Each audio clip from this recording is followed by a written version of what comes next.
Grabar en el equipo.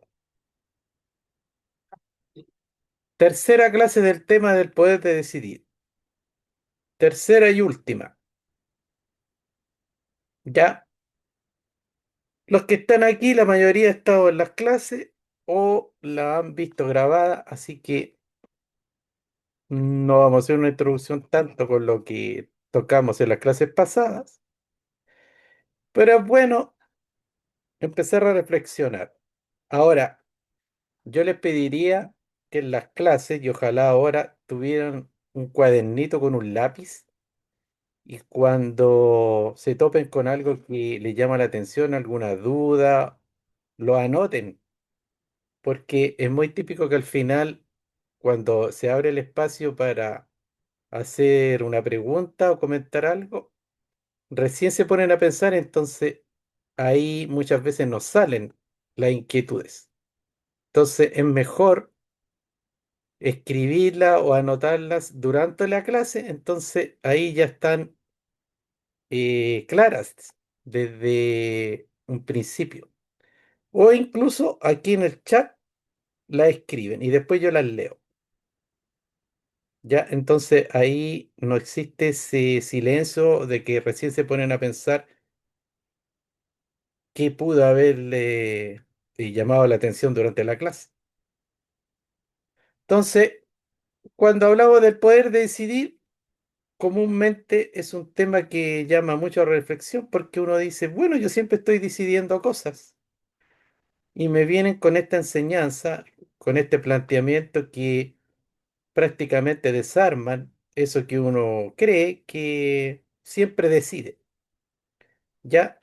Entonces, la idea es reflexionar acerca de estos planteamientos, ya que rompen un poco la estructura de los paradigmas que hemos sido educados. Ahora, todos estos temas tienen que ver con estos enfoques, con estas cosmologías, con estas enseñanzas, con estos principios, ¿ya? Que tienen que ver con este trabajo interior, como siempre. Pero en nosotros eso cae al principio dentro del dogma, dentro de una información solamente.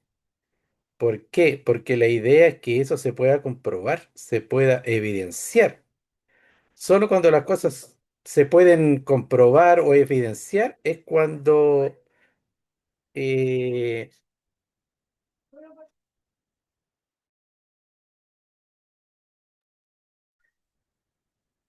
es cuando se vuelven reales, ¿ya? Porque nosotros hablamos de cuerpos existenciales, cuerpos de luz, a veces hablamos incluso de Dios, hablamos de ángeles, de otras dimensiones, etcétera, etcétera, etcétera. Pero eso obviamente en gran medida y casi a lo mejor en su totalidad queda como una información intelectual, queda como un dogma, ¿ya? Entonces, por lo mismo, en este tipo de enseñanzas hay que ser bien humilde. La humildad nace del reconocimiento de lo que nosotros somos, de lo que nosotros hemos experimentado, de las certezas que tenemos, de nuestras propias verdades. ¿Ya? Entonces, claro que hay muchas cosas cuando uno lleva mucho tiempo, hay muchas cosas que sí ha comprobado, que sí ha experimentado, pero eso también queda dentro de la experiencia personal. Tampoco se puede imponer o no se puede transmitir como una verdad absoluta porque los otros, mientras no lo experimenten en su vida particular, ya no se saca nada con que venga una persona a decirles que esto es cierto o no es cierto. Por ejemplo, la experiencia después de la muerte, que algunas personas sí tuvieron esas experiencias, estuvieron muertos por un momento y vivieron una serie de situaciones podríamos decir, en otra dimensión y volvieron y nos vienen a contar. Pero para esa persona es una certeza empírica. O sea, ahí vivió una experiencia y eso lo marcó. Incluso cambió su estado de conciencia por lo mismo, acerca de la muerte. Nosotros podemos tener muchas creencias que hay una vida después de la muerte, que hay una reencarnación, etcétera, etcétera, pero hasta que eso no se haya comprobado en la práctica, es un enfoque que a nosotros nos da una dirección de autoconocimiento, de estudio. Ya, pero solamente eso. De ahí que los fanatismos y los egos espirituales están un poco sobrando ya en la mayoría de las personas que se meten a estos estudios. Entonces, volviendo al poder de decidir, cuando uno quiere decidir algo, obviamente que busca lo mejor. Ya siempre uno tiene en mente como objetivo de una decisión importante la mejor decisión. Pero hay que pensar bajo qué parámetros. ¿Cuáles son los parámetros para poder tomar decisiones? Ya no estamos hablando de decisiones triviales, sino que pongámonos en el caso de decisiones como más fundamentales para que el tema cobre un sentido más profundo. Entonces, ¿qué parámetros? Las del yo, la del ego, si podemos entender más o menos qué es el ego, si ya lo tenemos un poco claro, o unas que involucren a nuestro ser en su totalidad, o aspectos del ser que sean mucho más trascendentales. He ahí una disyuntiva. O sea, ¿desde dónde estoy eligiendo? Y eso se verifica con la autoobservación, el ejercicio de la autoobservación. Hemos hablado mil veces que hay que autoobservarse, hay que conocerse. Y como seres humanos tenemos varios niveles de conciencia, ¿ya? Como somos como un edificio con muchas habitaciones y cada decisión muchas veces nace de un departamento, de una oficina. Entonces, con la autoobservación, nosotros podemos verificar desde dónde estoy decidiendo algo. Desde la hormona, desde la atracción física, desde la emoción, desde la costumbre, desde la adicción, desde el deseo, desde el deber, desde todo eso junto, ¿ya? Desde la ambición, desde la conciencia superior, desde mi misión de alma. Entonces, eso se verifica con la autoobservación, conociéndose a sí mismo y a todos esos niveles de conciencia, todas esas variables que interactúan en nosotros.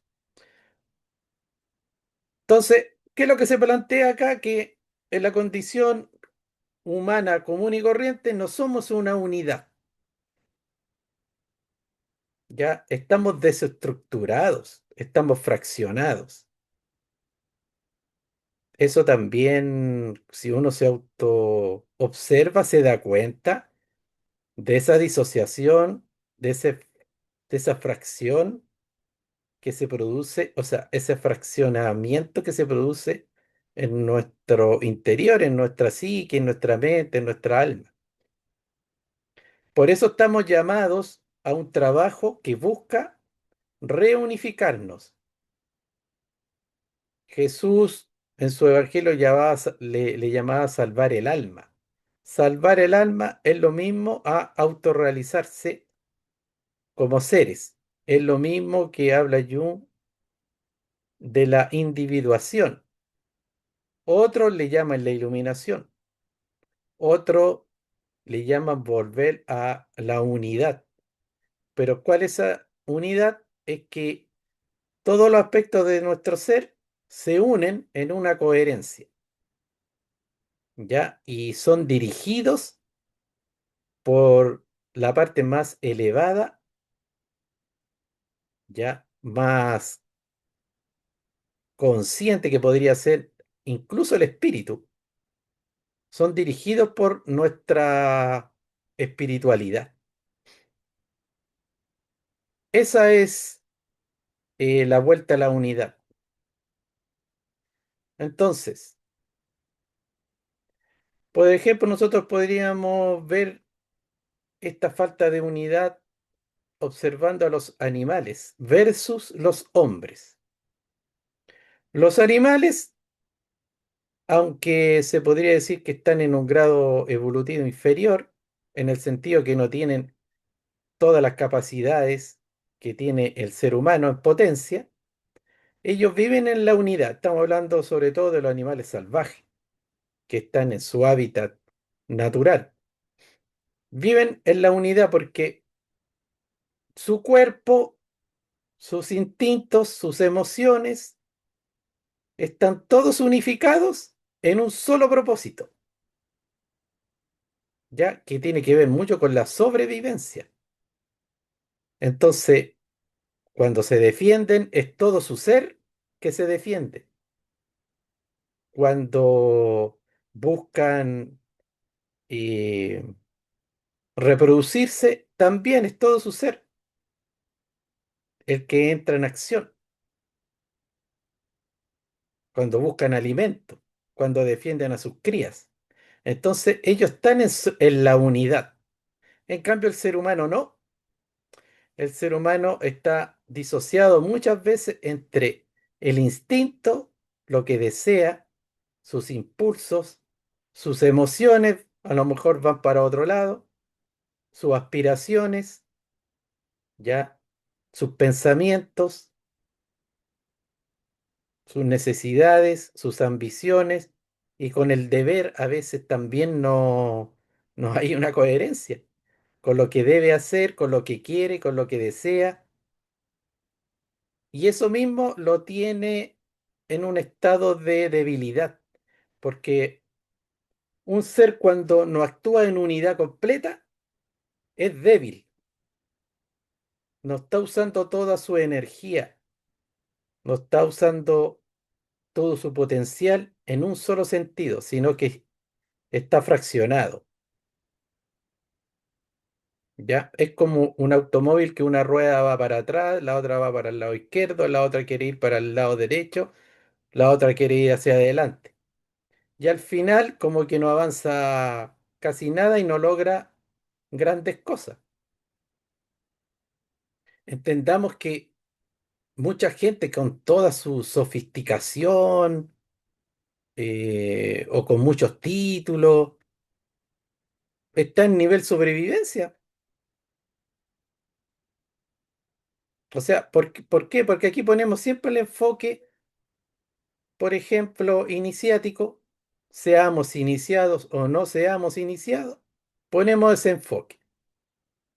Entonces, Eh, yo siempre saco a relucir al Cristo porque es uno de los iniciados más cercanos que tenemos en nuestra cultura. Entonces, podría sacar a otros iniciados que en el fondo también dijeron lo mismo, pero él decía que había que si una persona que lo seguía a él tenía los mismos objetivos que alguien que no creía en él, era un desperdicio. O sea, si una persona el conocimiento espiritual lo usa para tener mejor vida, para tener dinero, para tener una vida más placentera, para adquirir más bienes, para ser rico, para tener la mejor pareja, y usa el conocimiento espiritual, está súper perdido porque al final está usando todo ese conocimiento con objetivos de gente que no cree en nada, o un ateo, que tiene los mismos objetivos de vida. Entonces, ¿para qué usar el conocimiento espiritual? El conocimiento espiritual es otro camino, es un camino interior, ya que nos conduce a la divinidad, no solamente a objetivos de este mundo inferior, ya, porque para eso, bueno, basta con la inteligencia, con la voluntad, con las emociones, en un nivel. ¿Para qué tanto conocimiento espiritual para eso? Entonces, nosotros tenemos ese yo irreal, artificial, que también se ha dicho que es un impostor de nuestro verdadero yo interno o yo esencial. Y este yo no es que uno lo esté, a ver, condenando o demonizando en demasía, sino que el yo es un organizador, es como un director ejecutivo, ¿ya? El yo organiza una serie de pensamientos, de experiencias, de percepciones que hemos tenido durante la niñez y en toda nuestra vida y crea una escala de valores de acuerdo a ciertos paradigmas, a cierta educación, a ciertos modelos de los cuales aprendió y crea toda una identidad y organiza eso. Entonces, el yo es un pensamiento que ordena a todos los otros pensamientos. Entonces, por ejemplo, yo tengo un pensamiento que es como mi director ejecutivo, que se llama Miguel Rojas, mi identidad. Nací en tal lugar, estos son mis padres, me enseñaron esto, estas cosas me gustan, estas no, estas las acepto, estas las encuentro buenas, estas malas, ¿ya? Entonces ese es mi yo.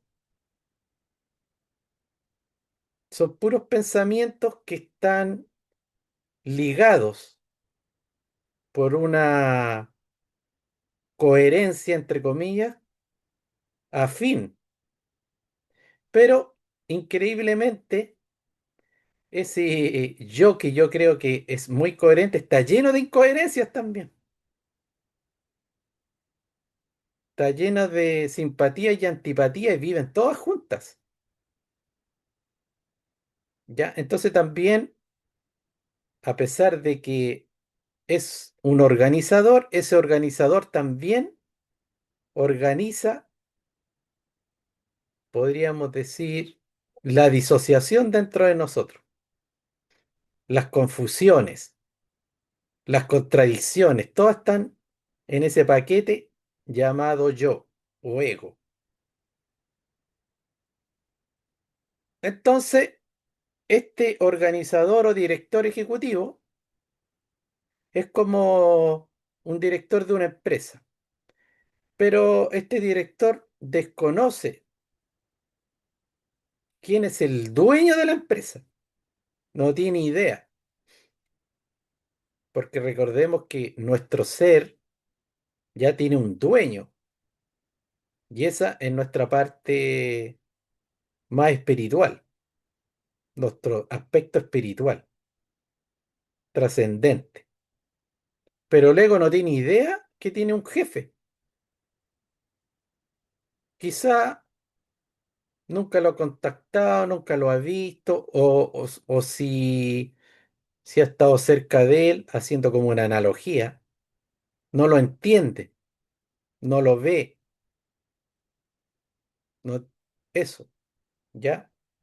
Tampoco sabe que hay en todos los departamentos de esa empresa, sobre todo lo que hay en, podríamos decir, un calabozo, ahí donde está la sombra. Todo lo que desconoce, o sea, puede haber un subterráneo con una serie de información y este director llamado ego no tiene idea de lo que hay ahí en el subterráneo. Para tener idea tendría que ir, prender la luz y con una linterna ponerse a observar todo lo que existe ahí en la oscuridad.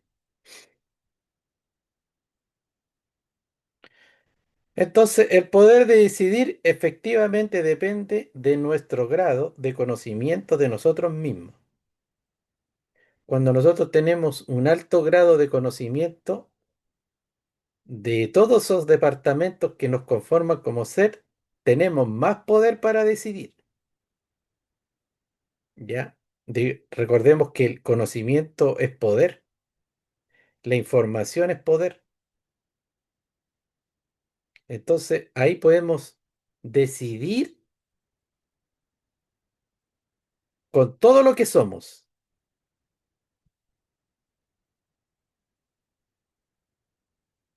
Eso significa acabar con la disociación que tenemos, ¿ya? Por ejemplo, podríamos entender que tenemos una disociación muchas veces entre lo animal, lo humano y lo divino. Recordemos que nosotros somos animales. Eso está principalmente situado en en el funcionalismo de nuestro cuerpo físico. Ya, bueno, también ahí revisar los tres cerebros, el cerebro reptil, el cerebro límbico y el neocortex, que administran distintos grados evolutivos que coexisten en nosotros mismos.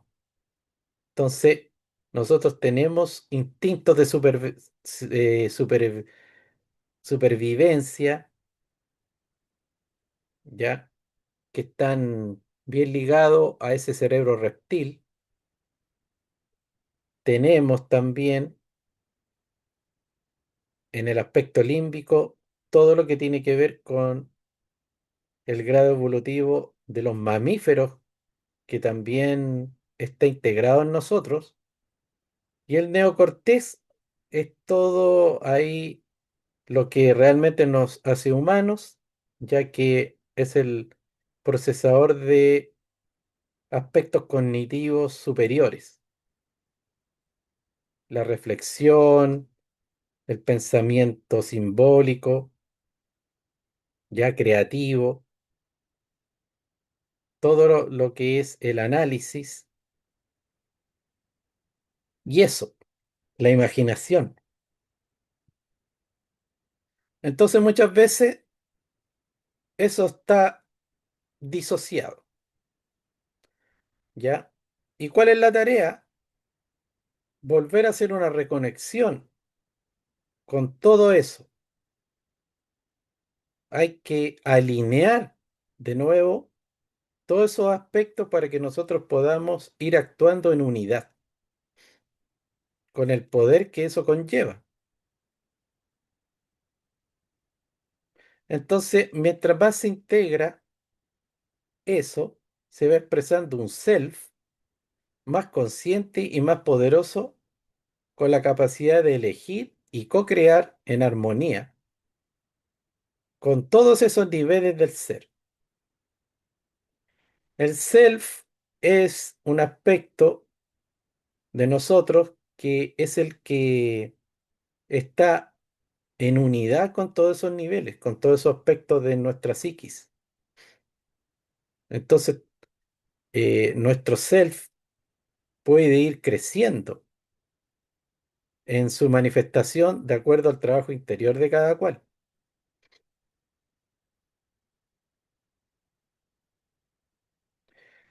Teniendo un enfoque profundo y certero, se puede elegir qué sentir, que es una de las cosas más difíciles. Muchas veces nosotros sentimos solamente, se nos expresan, se nos activan emociones, ya de acuerdo a nuestra experiencia, o a veces sin experiencias, ya se activan emociones. Entonces, elegir qué sentir es llegar a tener una capacidad muy desarrollada. Ya eso también se puede lograr con trabajo interno.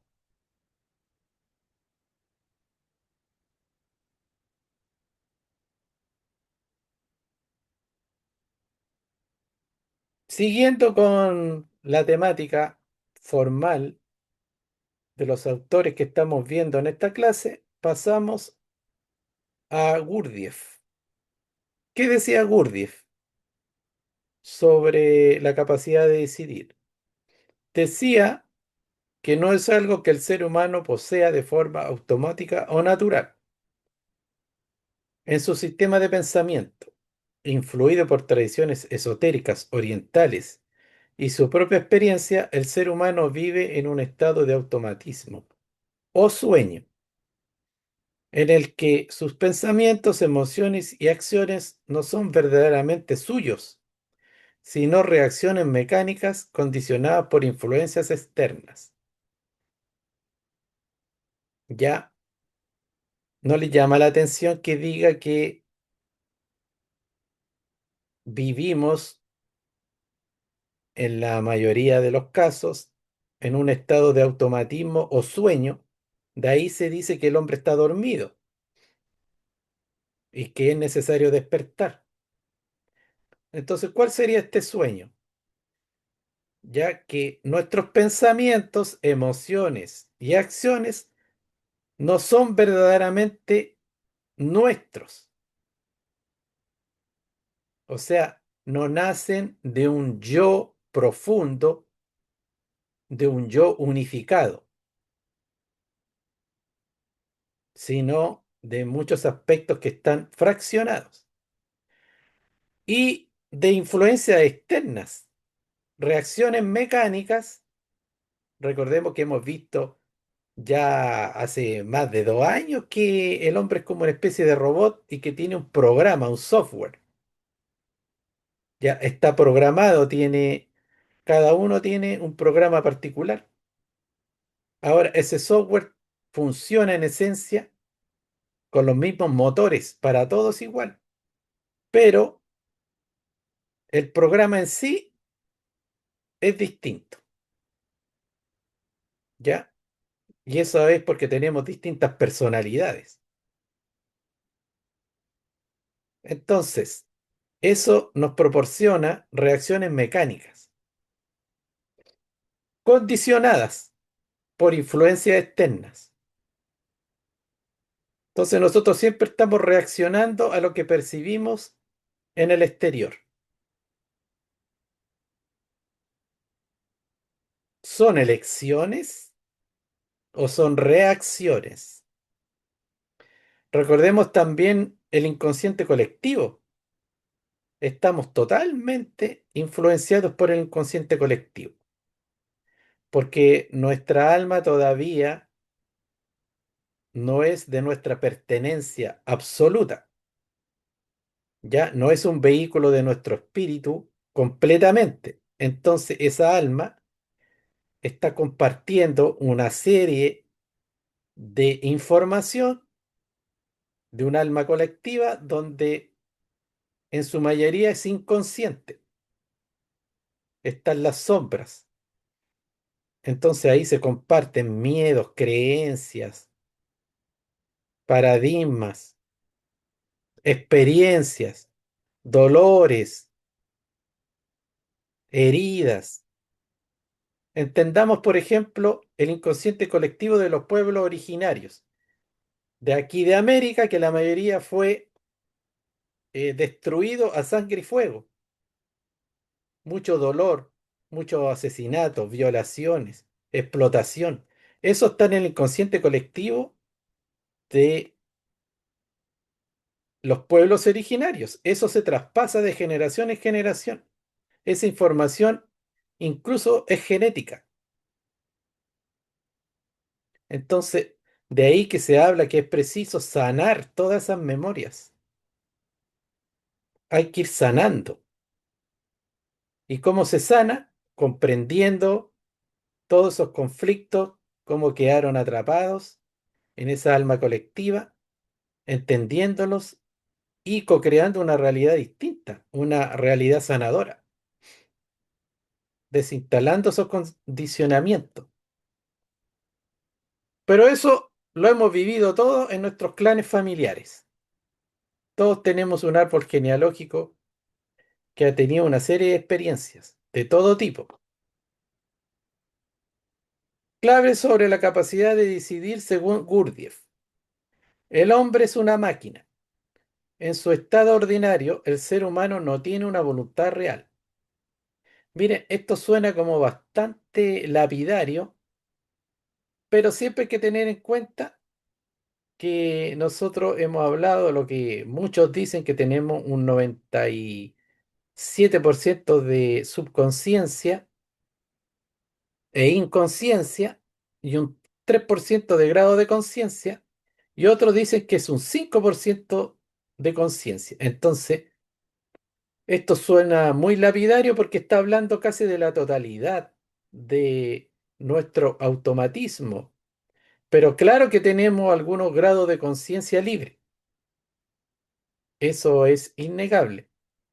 Entonces, imagínense que mucha gente dice, bueno, yo no estoy tan mal, yo soy feliz, yo tengo una... Imagínense con los grados de conciencia que tiene, no se siente tan mal. ¿Cómo seríamos si tuviéramos 100% de grado de conciencia despierta?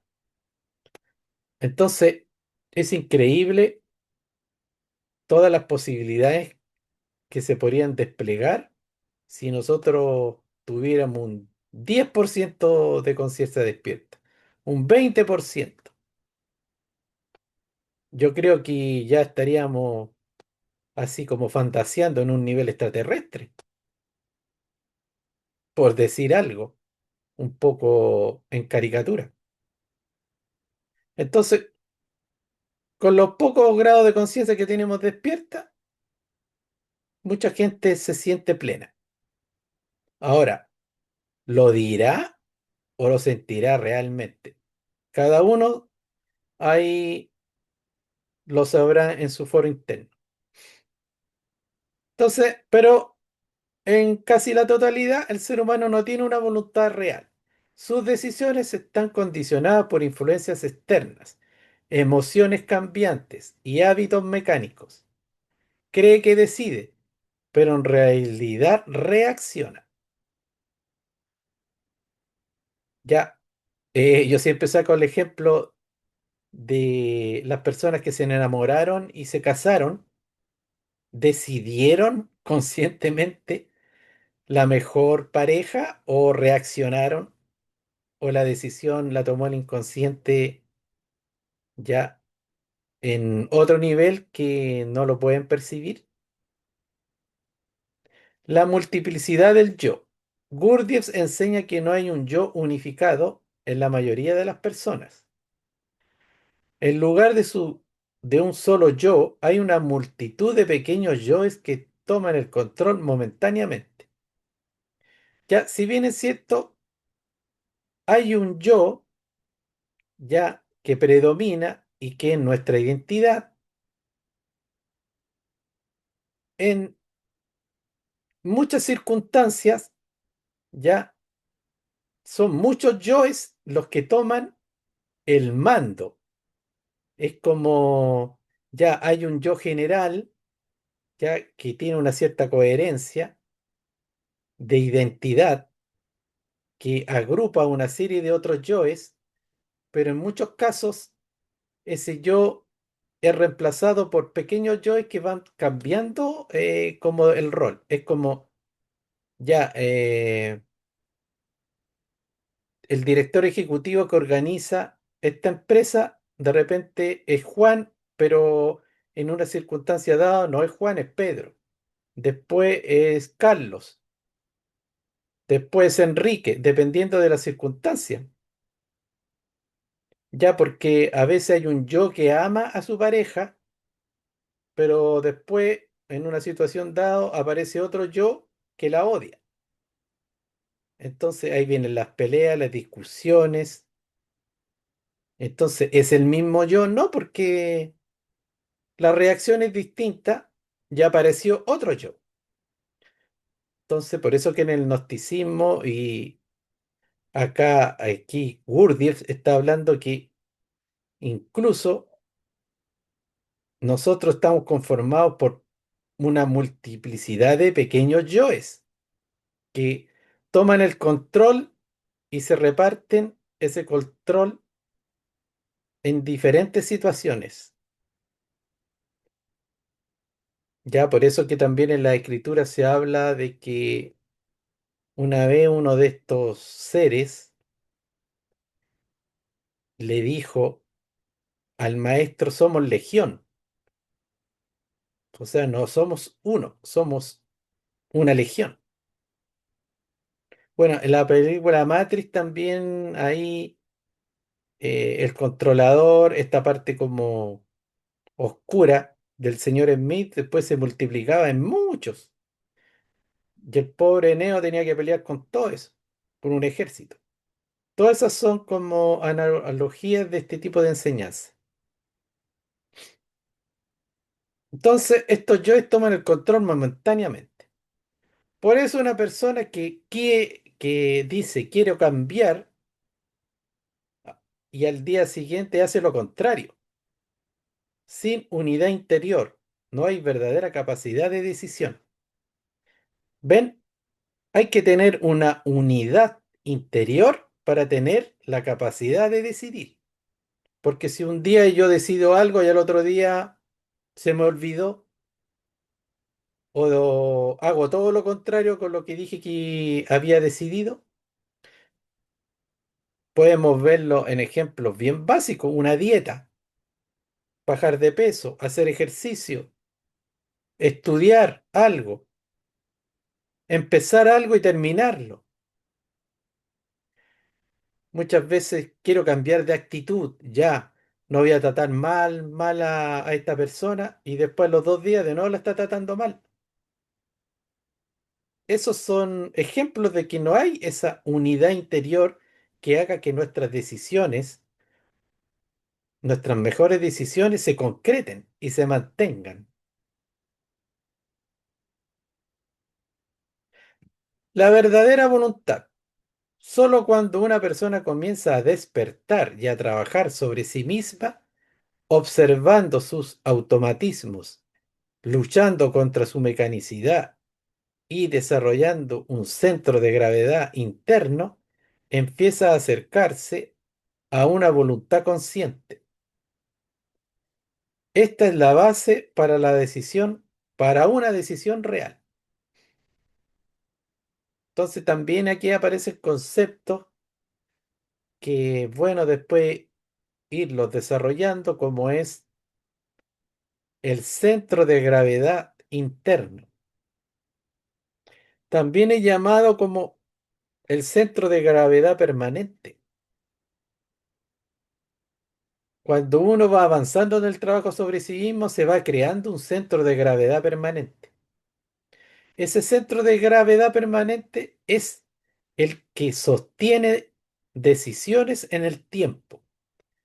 Ya, si uno se enfoca en algo y lo decide, lo va desarrollando con disciplina, ya sin cesar, y va siempre desechando los obstáculos internos que se le van presentando. Entonces, así va desarrollando y va teniendo logros, ¿ya? Pero para eso hay que ir creando el centro de gravedad permanente. También se grafica como el ojo del huracán. Pueden estar pasando muchas situaciones, todo eso yo caótico, pero uno si está en el centro del ojo del huracán, ahí hay conciencia, hay calma, hay paz, hay reflexión, hay decisión. Entonces hay que tratar de siempre anclarse en ese ojo del huracán, no en la superficie, porque la superficie es caótica. Un día digo sí, un día me gusta, un día no me gusta, un día estoy entusiasmado, el otro día estoy decaído. ¿Ya? La necesidad de trabajo interior. Para llegar a decidir realmente, el ser humano debe emprender un proceso de autoobservación, recuerdo de sí y desarrollo del ser. Kurdjieff afirma que solo a través de un largo trabajo interior uno puede llegar a tener un yo permanente, capaz de tomar decisiones libres. ¿Ya? ¿Cuál es ese yo permanente? llamado el yo real, el yo soy. También le llaman el yo divino, pero ese yo se va desarrollando, se va construyendo. Ya está ligado a la conciencia despierta. Entonces, si nosotros tenemos algunos grados de conciencia despierta, ese es el yo real. Los otros son yoes subconscientes e inconscientes que están en una anarquía permanente.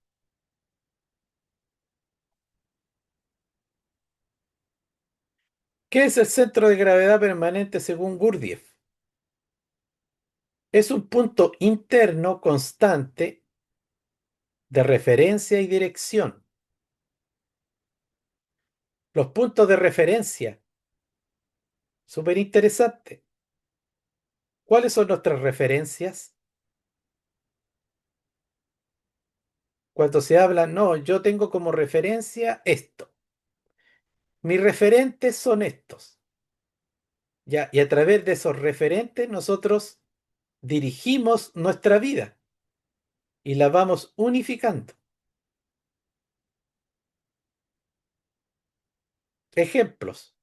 No, a ver, un punto interno de referencia para una persona es la Biblia. Para otro son los Upanishad. Para otro el Corán. Para otro será la Torá. Para otro será el curso de milagros. Para algunos sus referentes son Lenin, Hitler, Pinochet, el Dalai Lama, el Che Guevara, Jesucristo, Buda. Estos son ejemplos, simbologías de nuestros puntos constantes de referencia y dirección, porque uno identifica alguna referencia para dirigirse, para aprender, para desarrollar su vida. Y eso es inevitable.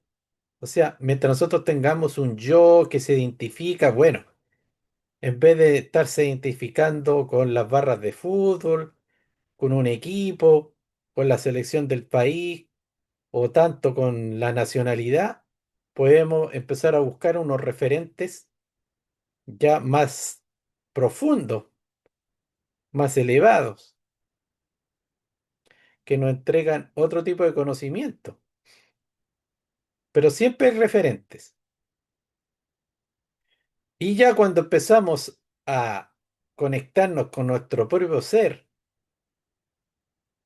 ya con nuestra esencia, ese es el mejor referente que podemos tener, porque también no es nada, entrega información, entrega respuestas, no es una entidad vacía. Sin él, la persona está dividida entre muchos yoes. Necesita desarrollar ese centro de gravedad permanente. Muchos yoes momentáneos y no puede mantener un rumbo estable. Con él, el buscador desarrolla una intención única, firme y duradera hacia el desarrollo del ser y el despertar de la conciencia. Entonces, desarrollar una intención única, firme y duradera es una decisión. Ahí se adquiere el poder de decidir, no de reaccionar. Decidir es un acto creativo, en cambio reaccionar es automático. Características clave. La unidad interior en formación.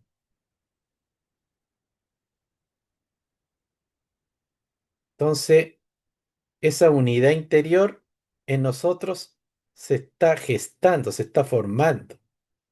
El centro de gravedad permanente surge cuando una persona deja de identificarse con los múltiples yoes pasajeros y empieza a consolidar una dirección interior clara.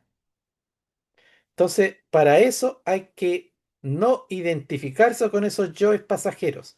Hay que observarlos, A ver, entender de dónde vienen, cuándo nacieron, qué quieren, qué nos impulsan a realizar, y uno elegir si ese impulso está acorde con la dirección clara que yo he decidido. O sea, si yo decido algo y aparece un yo y me viene a, a activar algo que es contrario, me tengo que desidentificar de ese yo. Volvemos, por ejemplo, si una persona está haciendo un detox de carbohidrato, lo decidió por salud, por lo que sea.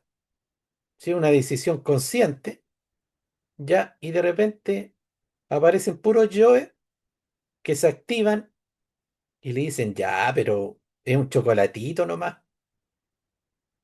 Ya, si no es tanto. Mira, empieza mañana. Si se identifica con ese yo, pucha, la decisión va a quedar ahí nomás. Compromiso con el trabajo espiritual. Es el resultado de años de esfuerzo consciente. Autoobservación, recuerdo de sí, lucha interna. No aparece por inspiración o emoción pasajera.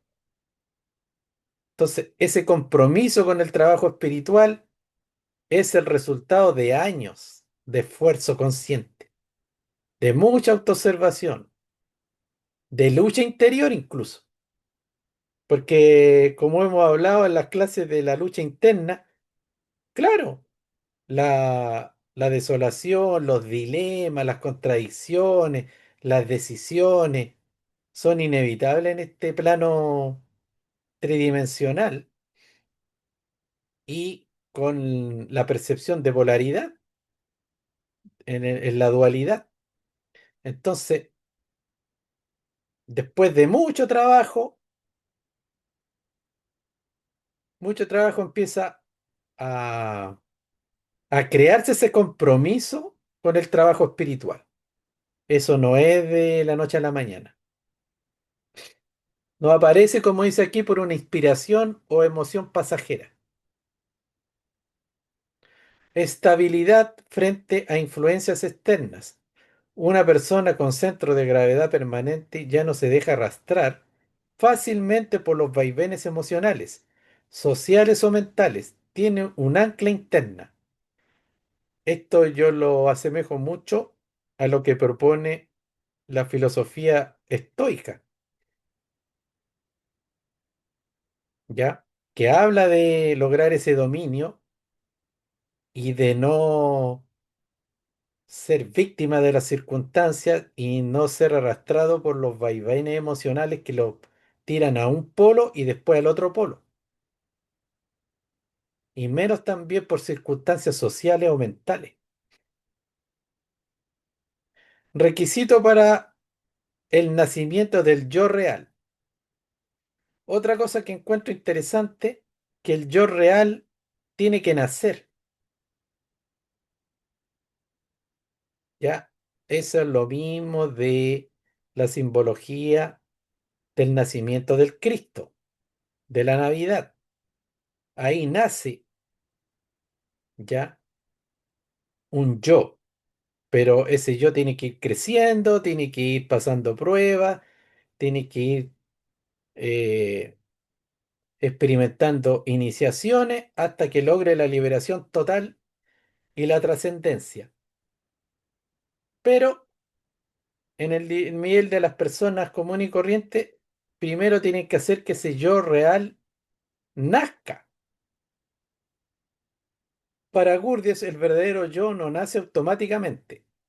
Se necesita crear las condiciones interiores y el centro de gravedad es una de ellas. Permite que eventualmente nazca y se estabilice el yo permanente. Recordemos que la enseñanza a Jesús lo querían matar, no querían que naciera, no querían que se desarrollara porque habían profecía al respecto. Bueno, nuestros propios yoes, No quieren que ese yo interno nazca en el centro de gravedad permanente, que sería como el establo, como ese ojo del huracán, donde el Cristo está al medio y alrededor hay una serie de animales, que es como todo el huracán que hay en el entorno, porque los animales representan el yo, ¿ya?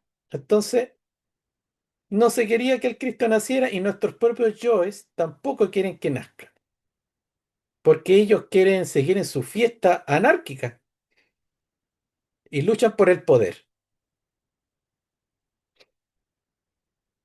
¿ya? ¿Para qué hablar de que hay unos yoes que están los vicios, o unos yoes en la pereza, otros yoes en la envidia, hay unos yoes de codicia, hay unos yoes de lujuria, hay yoes de todo tipo y no quieren tener un amo ni quieren que sean disueltos o sean transmutados o como queramos llamarles, quieren prevalecer y crecer. ¿Por qué? Porque son entidades automáticas, son entidades independientes de nuestros anhelos espirituales y cohabitan dentro de nosotros. ¿Cuál es la diferencia entre un poseído y nosotros? Es que nosotros tenemos pequeñas posesiones. Nos posee de repente la ira, nos posee la lujuria, de repente nos posee la pereza, pero después todo como que vuelve a aparece ese director y todo como que mantiene un orden relativo y no, y por la represión, por el autocontrol, por lo que sea, se mantiene un orden relativo. Entonces, una persona poseída ya viene una entidad que tiene un poder tan grande que ya lo domina, pero completamente su voluntad, en desmedro de su cuerpo físico, de su mundo emocional, social, etcétera. Deja descalabro. Esa es la diferencia. Es como en grado, niveles.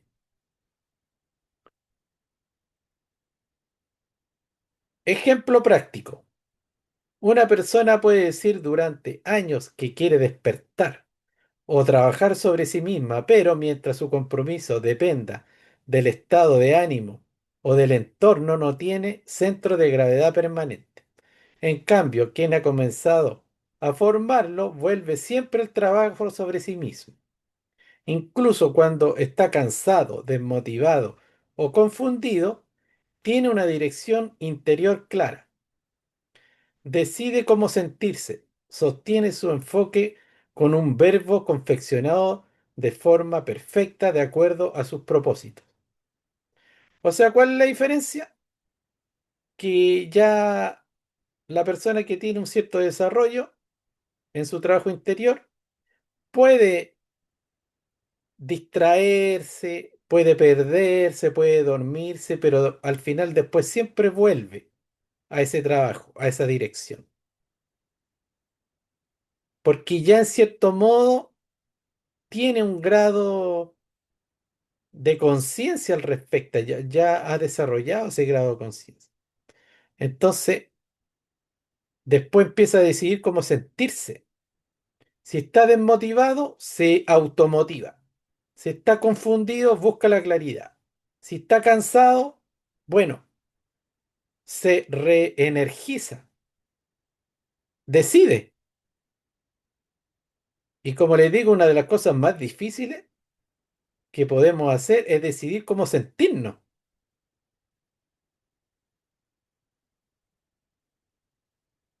Incluso decidir, por ejemplo, de qué enamorarse. Porque la cultura imperante dice que uno no decide de qué enamorarse, uno se enamora nomás. Las teleseries, las novelas dicen, no, el corazón se manda solo, el corazón es ciego, tú no puedes mandar al corazón, tienes que hacerle caso. ¿Quién dijo esa tontera?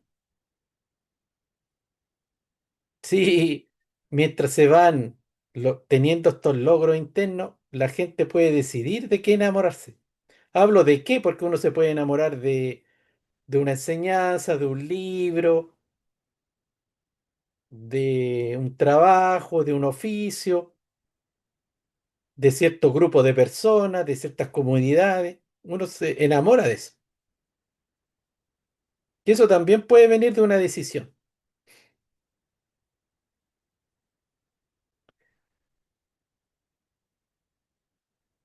Aquí pasamos a José Luis Parise, que también dice ciertas cosas con respecto al poder de decidir.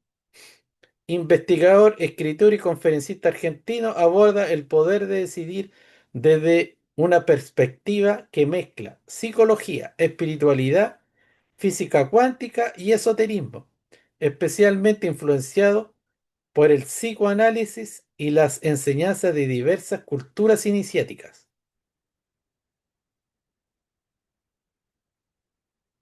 Claves sobre el poder de decidir según José Luis Parise.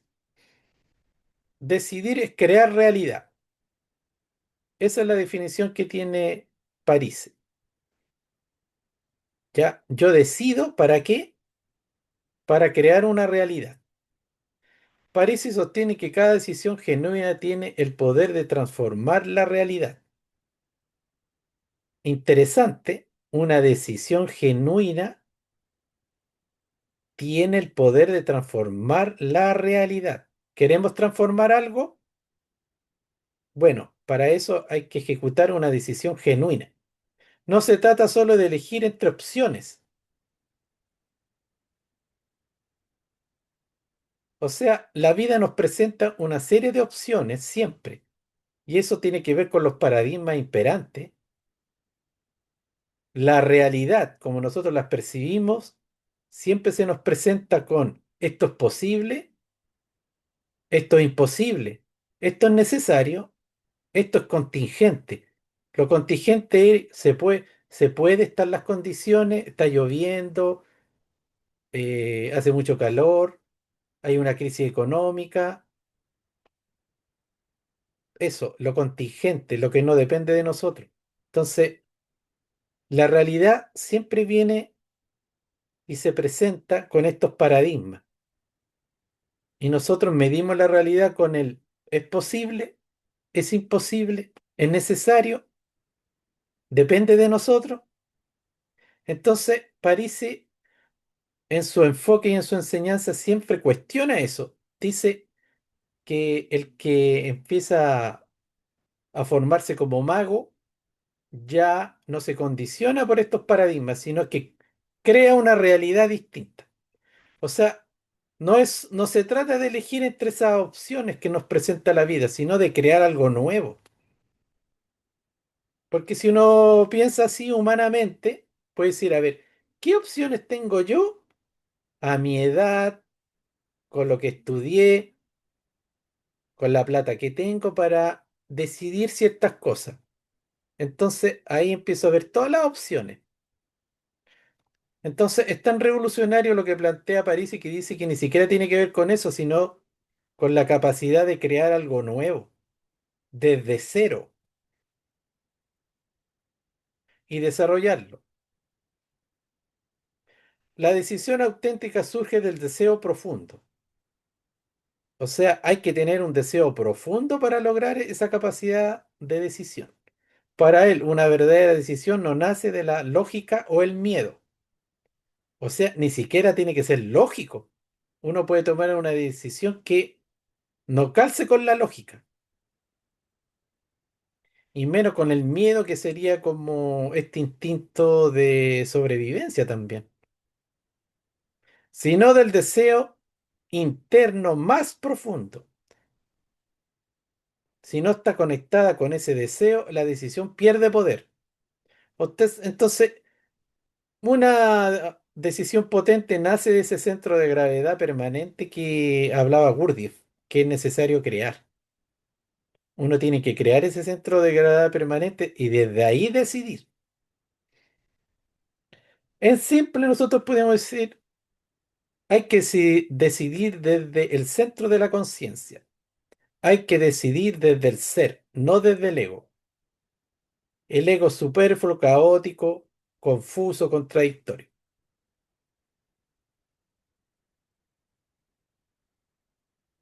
El inconsciente decide antes que tú. Eso lo comenzamos a hablar en la primera clase. El inconsciente que tiene más información, más poder y que está antes de nuestra conciencia, decide antes. Influenciado por el psicoanálisis, París se afirma que gran parte de lo que creemos estar eligiendo conscientemente ya fue decidido por el inconsciente. Por eso, conocer y transformar el inconsciente es esencial. Mire, en el consciente, aquí no hay que asimilarlo solamente a cosas malas. No, el inconsciente tiene un sentido. Y muchas veces los conflictos, eh, muchas derrotas, muchos fracasos que devienen del inconsciente es porque el inconsciente también lleva la voz de nuestra alma. Entonces, muchas veces nuestra alma ya ha decidido, o sea, nuestra alma busca evolucionar, ya porque en la sombra hay varios niveles también. En nuestra sombra, si bien es cierto, están heridas, hay traumas, hay automatismo, hay miedos, hay represiones, líbido reprimida, como decía Freud, hay una serie de cuestiones. Más allá de eso también está nuestro ser, está los propósitos del alma,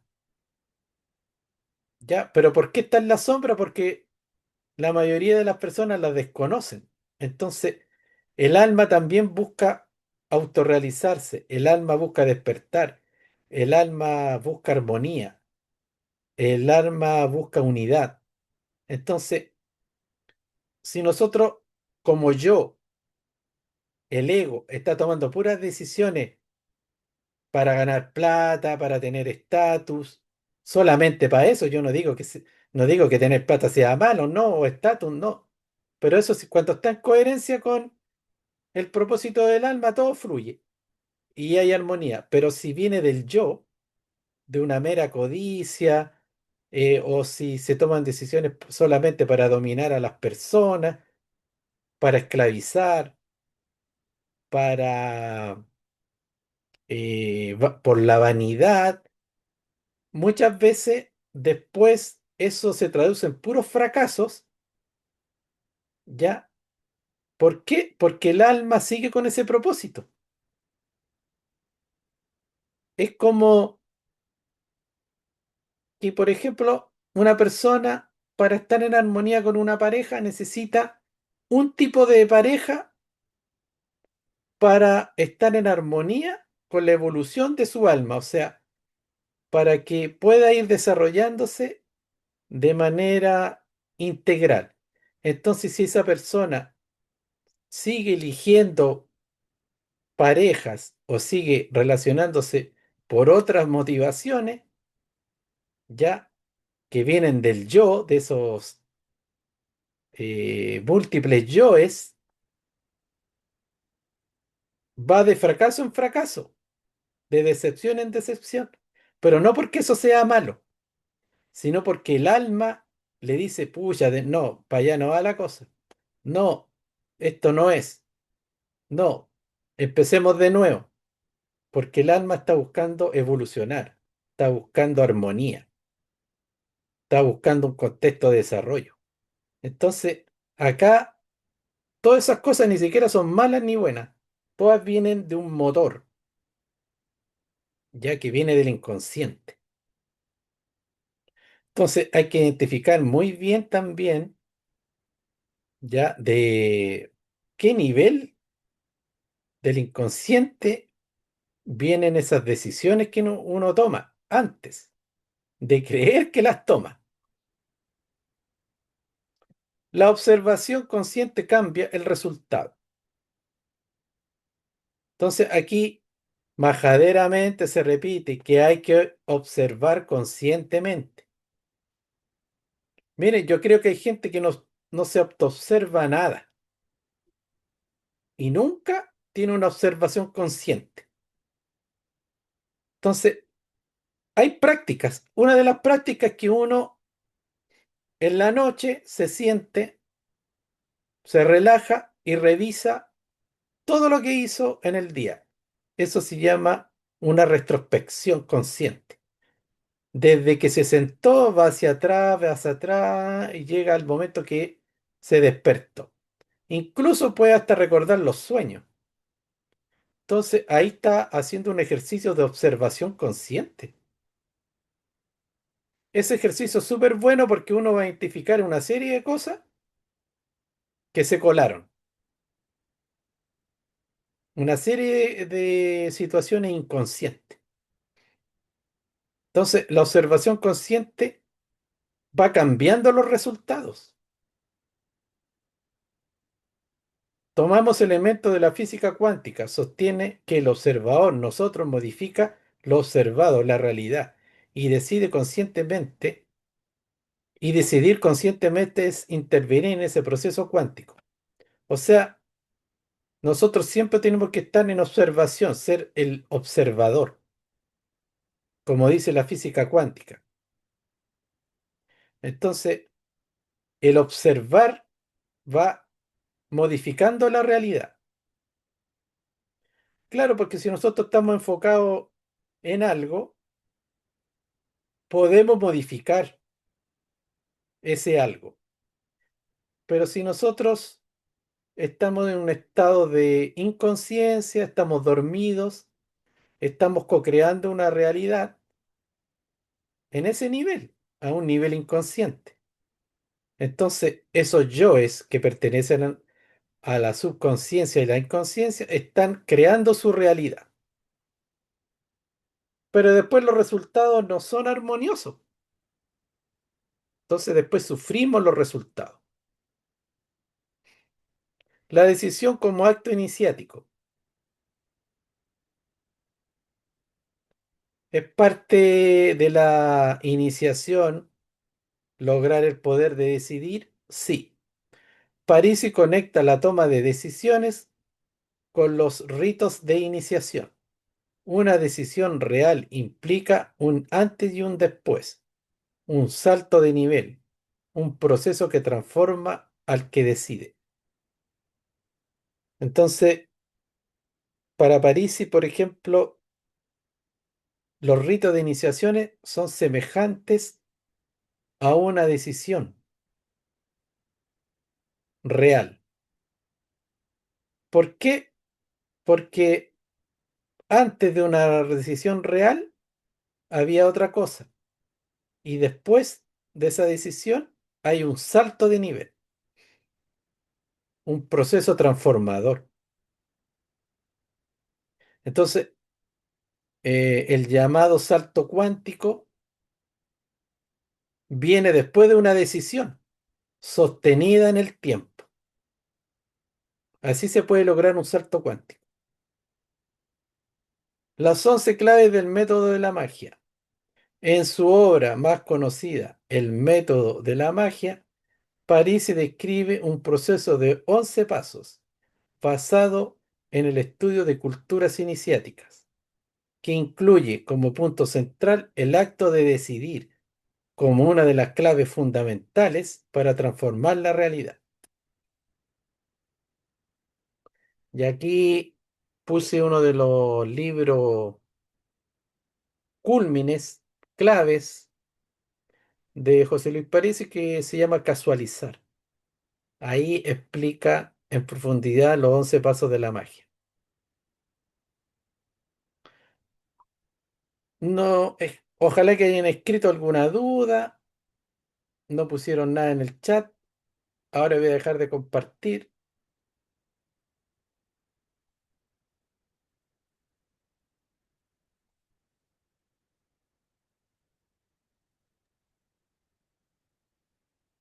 ¿Ya? Miguel, una consulta. Sí, En, teo- Eh, en teoría, ¿de dónde emergen esos otros yo que van tomando las decisiones? De nuestro grado de inconsciencia nomás y de desconexión, ¿ya? O sea, si nosotros perdimos o nos borraron o como sea la conciencia de nuestro ser esencial, ya empezamos a construir una serie de yoes. Entonces se dice, claro, que el ego, porque para el lenguaje lo usa como ya el ego. El ego es una identidad artificial que nace de la experiencia, de la educación, de los modelos que hemos recibido desde pequeño y vamos construyendo eso, ¿ya? Pero no es solamente eso, sino que de todas las influencias externas, del inconsciente colectivo también. Entonces, ahí hay de todo, de todo, de todo, de todo. ¿Ya? Entonces, imagínate que ese ego llega incluso a administrar o a dominar los instintos básicos. Entonces, por ejemplo, el erotismo, las pulsaciones sexuales son naturales. Todos los animales, incluso el ser humano, tiene eso. Pero, ¿qué pasa cuando es activado por un yo?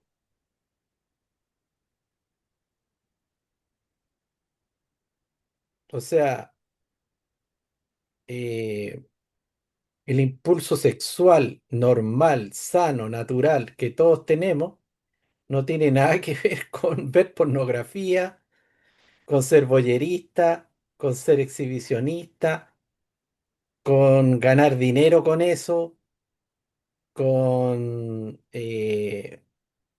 ser adicto a la adrenalina de conquistar a alguien, de ser adicto al sexo. Bueno, todo eso nace de Joyce, no nace del instinto natural. Y eso es un ejemplo.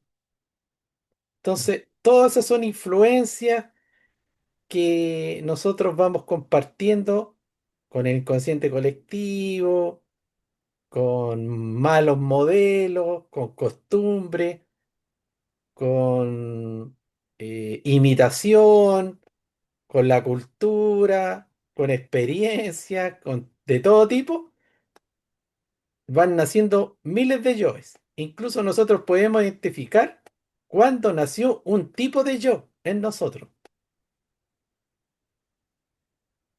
¿No? Por ejemplo, puede haber un yo voyerista y nosotros quizás con una buena introspección, una retrospección, podemos identificar cuándo nació ese yo. A lo mejor en un momento en la adolescencia nació ese yo. Y después se empezó a alimentar y se alimentó y se alimentó y se alimenta. Y está ahí vivo. Y son como pequeñas entidades. Porque, por ejemplo, Joe Dispenza habla que eso es una información que tienen las células, una programación celular.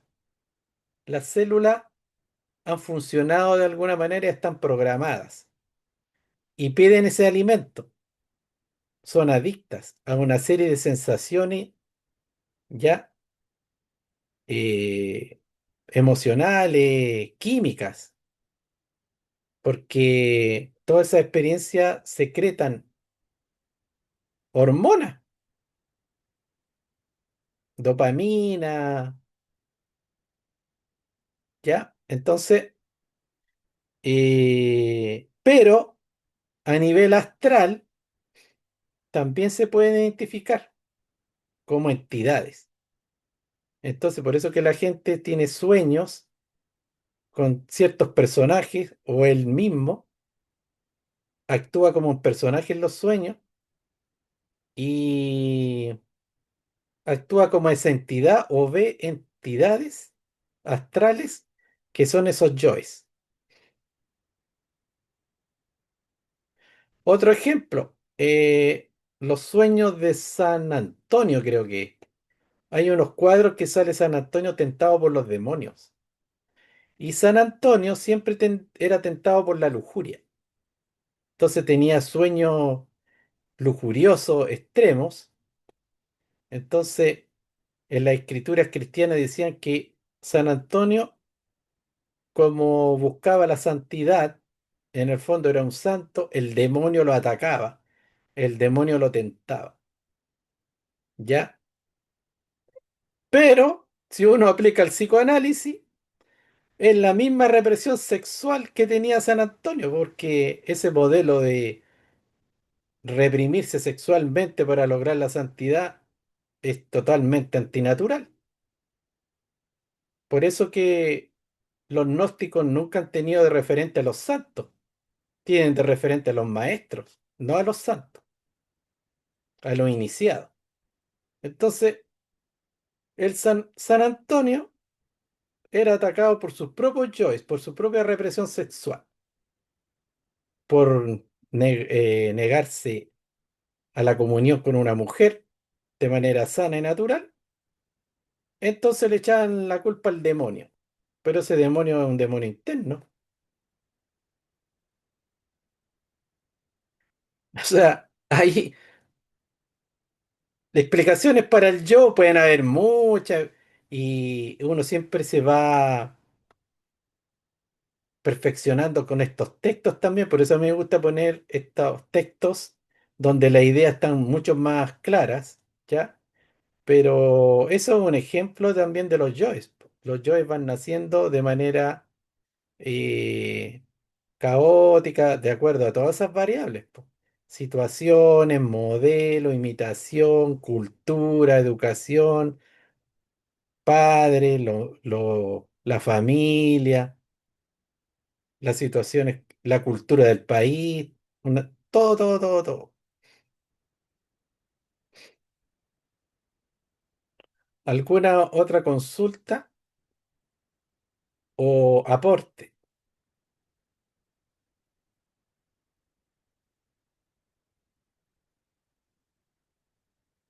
¿Nadie más?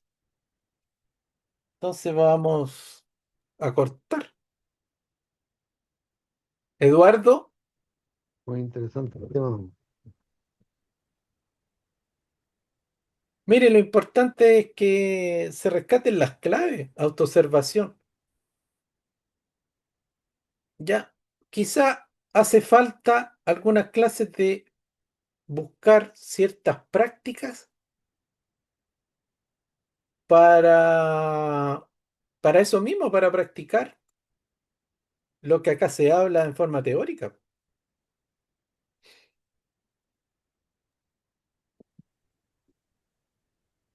Ujú. Así que, bueno, otro tema muy interesante a tratar a futuro es el centro de gravedad permanente que acá Gurdjieff lo señalaba. Lo encuentro En súper otro bueno. tema. ¿Cómo ir logrando ese centro de gravedad permanente? Porque ahí uno empieza a ser dirigido por un deseo profundo conectado con el ser. Uno empieza a tener un ancla interna y ya no es víctima de todos esos yoes y de las circunstancias y los vaivenes emocionales, sino que ahí se decide algo y se va sosteniendo. Y eso va transformando ya las manifestaciones de nuestro ser y va teniendo logros específicos. Entonces, hay que ir creando ese centro de gravedad permanente para tener ese poder de decidir. Tengo una pregunta. Dale.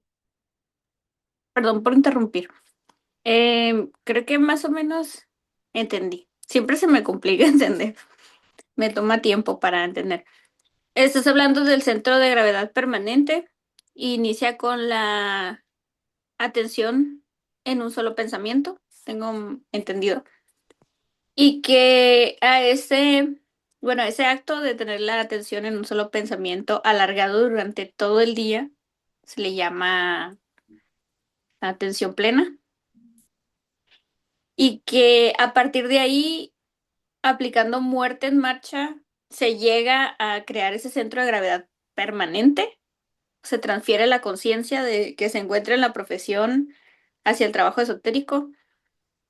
Y mi pregunta es, según yo entendido, creo que ese es el proceso.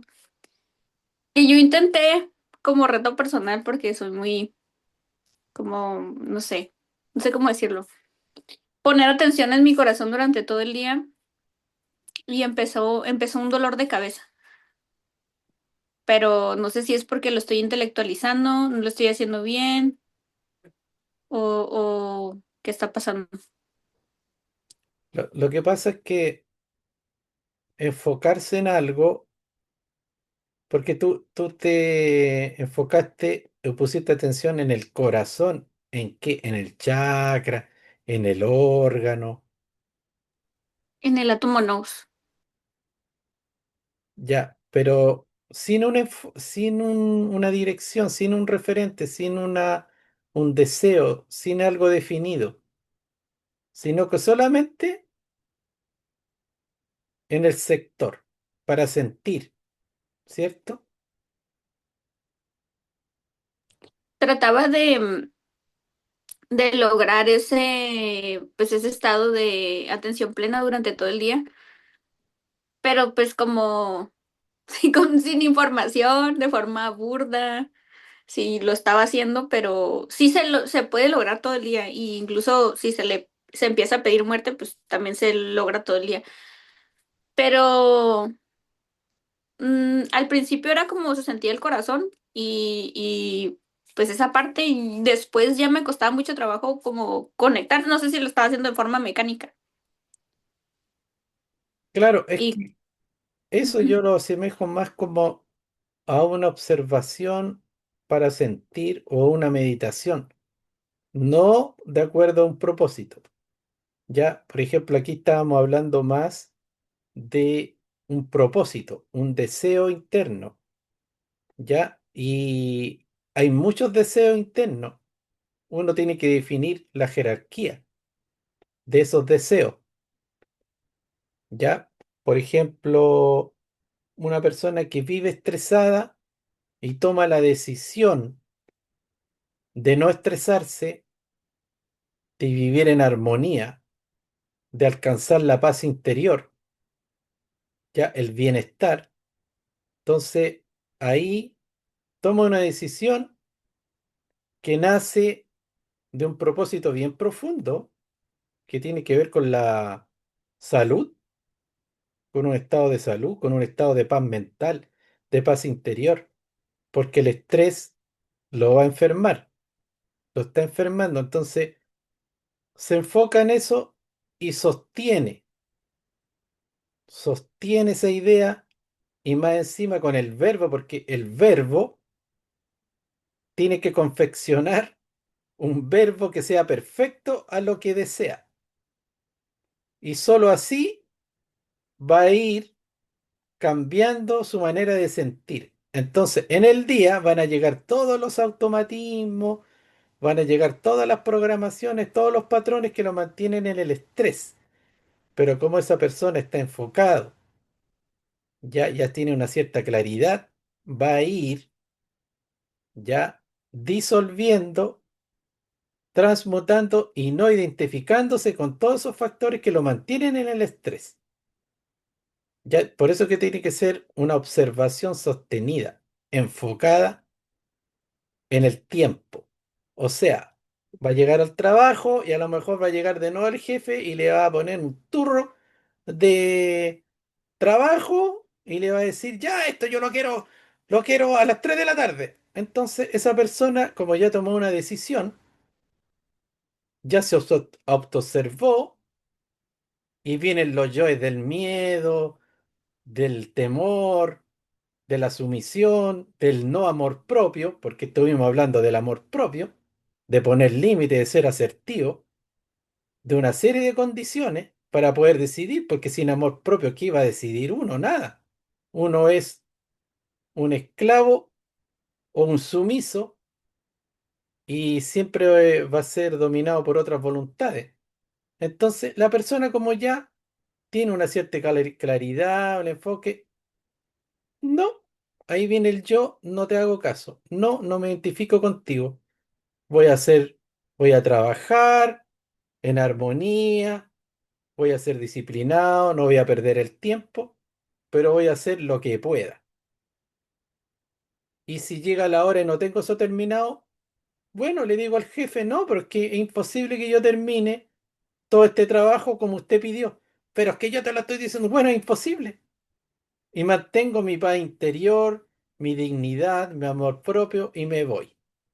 Entonces, solo así, sosteniendo esa idea en el tiempo, enfocándome, además que la lucha es interna porque son los propios miedos, la propia autoestima baja y una serie de factores, ya, las que me hacen caer en esos estados de estrés, que claro, yo puedo culpar al jefe, puedo culpar a una serie de factores externos, pero todo nace primero de uno, ¿ya? Entonces, a eso se refiere un poco más el tema. Lo otro de meditar como en el corazón o meditar en algún sector es bueno como una práctica que de repente está dirigida como a otros propósitos. Ya son como unas meditaciones. Una cosa importante también para ir logrando esa cohesión, esa unidad en nuestro ser, es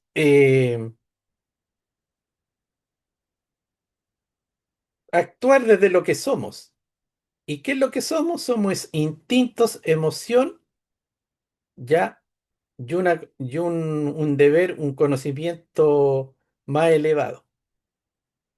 Entonces, ¿cómo nosotros unificamos todo eso? Una de las cosas es conectarnos con nuestros instintos, conectarnos también con nuestras emociones, ¿ya? Y ahí ir logrando una unidad, una coherencia, porque muchas veces nosotros tenemos un conocimiento espiritual súper elevado, súper ideal, ya con una serie de referentes, pero instintivamente estamos vibrando en otra circunstancia. Entonces, una de las formas es conectarnos con eso.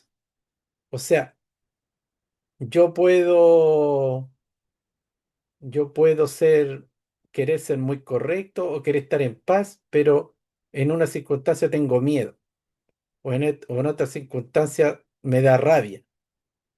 No, no es bueno disociarse de esas emociones. O sea, primero que nada la tengo que reconocer y me tengo que conectar con ella. Conectarse con ella no significa que uno sea presa de eso, pero al conectarse, eso se empieza a procesar y empiezo a entender por qué. ¿Ya? Entonces yo abordo la situación, no le hago el quite. Y de ahí empiezo y lo voy reconectando con la otra parte que es como más conscientiva. Por eso que una de las trampas de este camino espiritual es la represión, es la negación de lo que nosotros sentimos. No va por ahí. ¿Cuándo se logra la unidad? Es cuando lo que yo siento como instinto, yo me conecto con él y está en coherencia con mis emociones elevadas como sentimiento y con mi conciencia superior. Cuando todo eso está alineado, ahí yo estoy en unidad, estoy empoderado, estoy siendo coherente. Pero a veces estamos totalmente disociados. Por eso que ese aspecto salvaje que tenemos nosotros, esos instintos salvajes, no hay que negarlos por ideales espirituales, sino que hay que conectarse con ese aspecto salvaje y conducirlo con un propósito superior. O sea, el lobo, nosotros tenemos un lobo adentro que sale a cazar, sí, que sale a luchar, sale a ganarse la vida diariamente. Hay que estar conectado con eso. Esos son los chakras inferiores, el chakra sacro, el chakra sexual. Si nosotros nos desconectamos de eso, no tenemos energía. No nos dan ganas ni de levantarnos a trabajar. No nos dan ganas de tener logros, de tener éxito. Entonces, el instinto salvaje es bueno. Hay que conectarse con ese animal salvaje. Hay que salir a cazar. Hay que salir a correr. Los animales se levantan todos los días con energía, con un propósito, sobrevivir. Nosotros también tenemos que tener esa conexión. O si no, estaríamos en la depresión, en el cansancio, en la pereza, sin energía, no estando conectado con la tierra y más encima con propósitos espirituales, porque está lleno de gente así, ¿ah? Que tiene muchos estudios espirituales, pero están desconectados de sus instintos más básicos, más primarios, y esa desconexión les resta mucha fuerza, mucha energía y hasta se enferman. Entonces hay contradicciones muy grandes de personas que están en el camino espiritual y pasan enfermos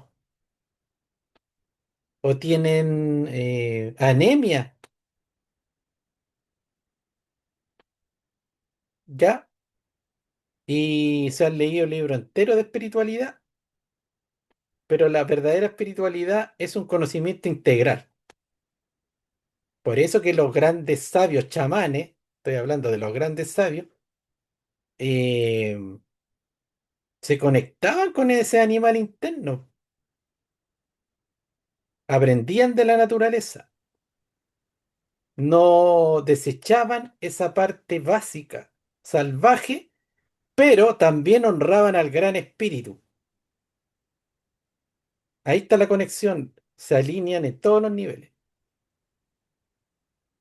Sí, es verdad, yo he visto mucho, muchas más que nada, sí también hombres, pero se da más en mujeres, que cuando se empiezan en este camino espiritual, eh, lo, mm, lo conectan, no sé, por ese lado con el tema ser liviano de espíritu y también de cuerpo, y empiezan a bajar mucho de peso, dejan de comer carne y, y comer un montón de cosas, y empiezan a enfermarse, a caer en anemia y esas cosas porque se Falsa- confunden, falsas creencias espirituales. claro, sí. Mira, Bueno, hay unos textos que hablan de que la mujer en su naturaleza femenina no tiene que ver con ese modelo de ser una mujer súper delgada, va contra su naturaleza, ¿ya? No entonces estamos, estoy bien. no, Broma.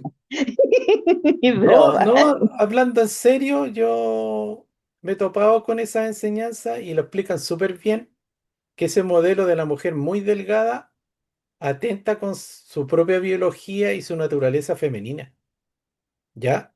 Entonces, claro, hay modelos que incluso son llamados hasta de espirituales, y ahí hay una serie, hay una melcocha, falsas creencias y de todo, moda, hay una serie de cosas mezcladas ahí que a veces no tienen que ver con esa sabiduría esencial, Yo creo que ancestral. ahí está el punto. Parten con este tema espiritual como una moda, hacer, hablar de Gaia y hablar de no sé qué más. Gaia, una cosa, eh, tú me entiendes. Se inscriben en unos cursos y hacen cuencos, pero el trasfondo de lo que es espiritualidad, de hacer un camino iniciático, de hacer el camino de Cristo, como decías tú hace un rato, tener referentes, Mm. eh, son muy básicos sus referentes, pues su referente es vestirse de blanco, ver una persona que usa el pelo demasiado largo o que anda con una sandalia, y esos son sus referentes, o sea, Yo creo que los referentes para un camino espiritual tienen que ser mucho más profundos, o sea, no sé, pues O sea, si... mira, Dime.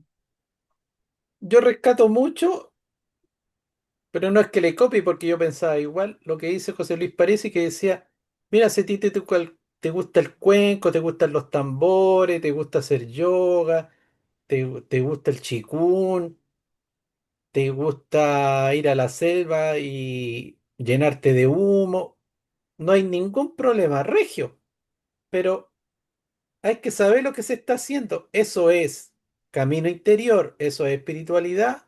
No, esos son gustos. Así como te gusta eso, a otra persona le gusta ir al fútbol, le gusta, no sé, tocar el violín, tocar en una banda. Da lo mismo. No hay que confundir las cosas. Porque muchas veces dicen, no, no, es que yo hago un camino espiritual, yo desarrollo la espiritualidad. ¿Y cómo lo hace?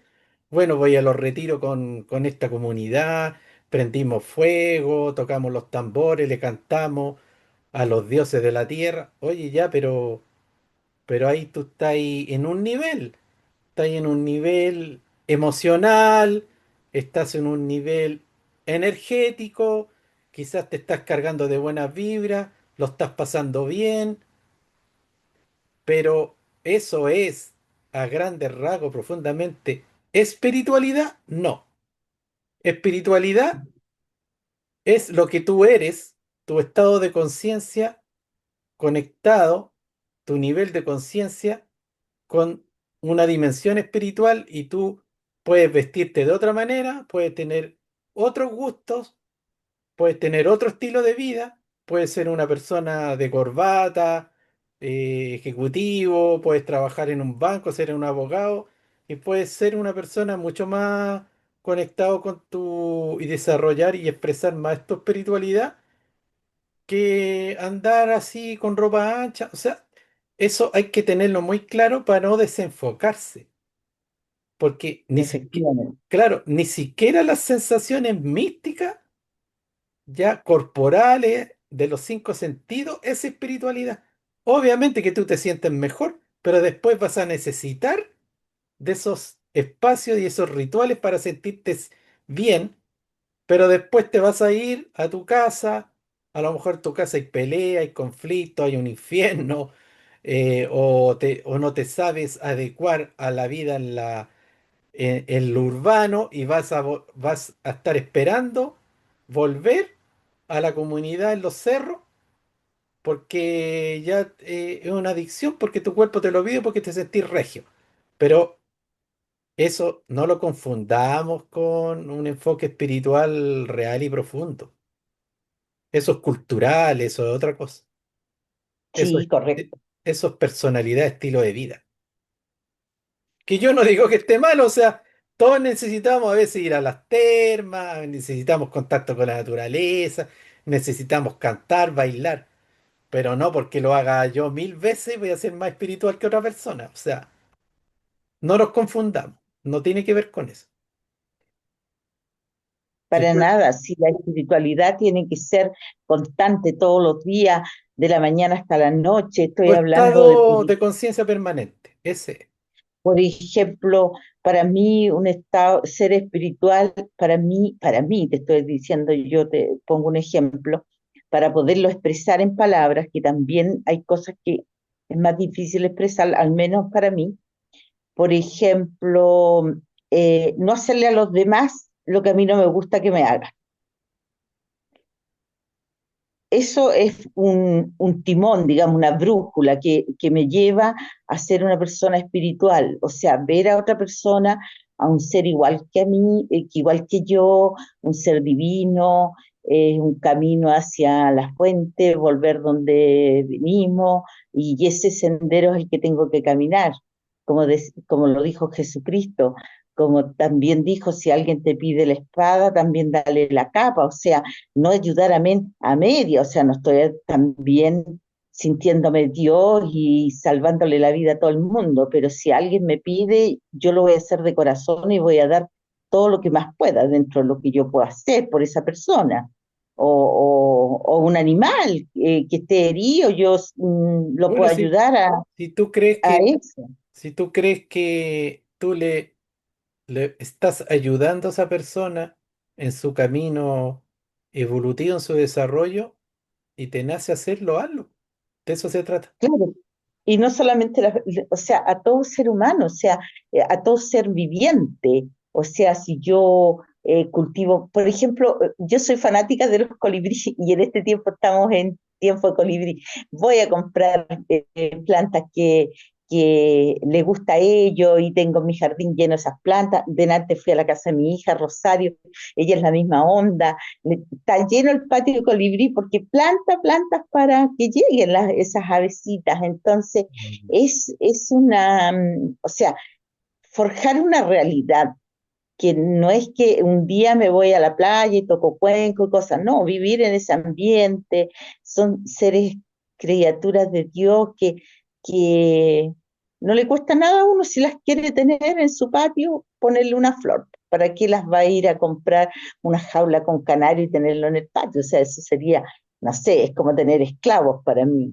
Esa es una forma, digamos, de vivir una vida espiritual y de acuerdo a todo ser vivo, a todo ser vivo. Así es.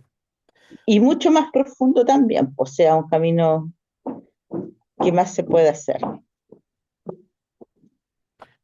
Hoy nos extendimos. Bueno, Sí, nos vemos el próximo miércoles. ok. Miguel, Bey, quiero conversar contigo. Ah, Ya, pero yo voy buena. a cortar y entrar ahí de nuevo porque Sí, sí, sí, por supuesto. el video Sí, se me no, manda. sí, no, Chao, que excelente el estén tema, bien, chao. excelente. Chao, chao. Chao.